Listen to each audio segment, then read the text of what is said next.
একটা ছোট্ট দাঁত, অথচ এর ব্যথা আপনার আর আমার মতো মানুষের রাতের ঘুম কেড়ে নেয়। মানুষ শহর বানিয়েছে, সভ্যতা গড়েছে, কিন্তু সেই মানুষই ছিল দাঁতের ব্যথার কাছে একদম সম্পূর্ণ অসহায়। এই ব্যথা থেকেই শুরু হয় দাঁতের চিকিৎসার ইতিহাস। আজ আমরা দাঁত ব্রাশ করি, দাঁত পরিষ্কার রাখি, প্রয়োজনে ডেন্টাল ডাক্তারের কাছে যাই। আমাদের এই অভ্যাসগুলো একদিনে তৈরি হয়নি। প্রায় 5,000 বছর আগে প্রাচীন মিশরের মানুষ প্রথম দাঁতের যত্ন নেওয়ার চেষ্টা শুরু করে।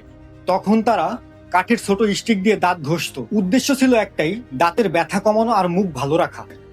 এরপর চলে আসে 1600 সাল। চীনের মানুষ পশম আর ঘাস ব্যবহার করে দাঁত পরিষ্কার করার মতো একটি ব্রাশ বানায়। তখন থেকে মানুষ বুঝতে শুরু করে দাঁত ভালো থাকলেই জীবন সুন্দর হয়ে ওঠে। সময় গড়িয়ে যায়, 17 শতকে এই ব্রাশ ইউরোপে পৌঁছায়। 1770 সালে ইংল্যান্ড তৈরি করে প্রথম ম্যানুফ্যাকচার দাঁত ব্রাশ।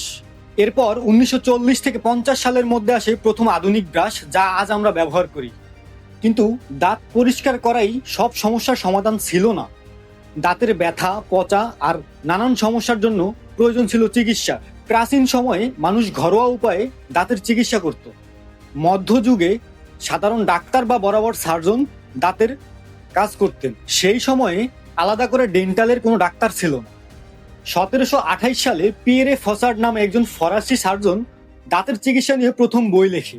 তিনি মানুষকে শেখান দাঁতের চিকিৎসা মানে শুধু দাঁত তোলাই না, দাঁত বাঁচানো। 1839 সালে তৈরি হয় প্রথম ডেন্টাল কলেজ। এখান থেকেই শুরু হয় প্রথম ডেন্টাল শিক্ষা। 20 শতকে বিজ্ঞান আরো এগিয়ে যায়। তখন আসে এক্স রে, আধুনিক যন্ত্র আর ব্যথাহীন চিকিৎসা। আজ আমরা পাই প্রফেশনাল ডেন্টাল ক্লিনিক, বিশেষজ্ঞ ডাক্তার আর উন্নত প্রযুক্তি। একটা ছোট দাঁত আজও আমাদের শেখায় নিয়মিত দাঁত ব্রাশ করা, দাঁত পরিষ্কার রাখা আর সময় মতো দাঁতের চিকিৎসা নেওয়া। এই তিনটি বিষয় আমাদের সুস্থ জীবনের একটা অংশ। কারণ সুস্থ দাঁত মানেই সুন্দর হাসিই নয়, একটা সুন্দর জীবনও।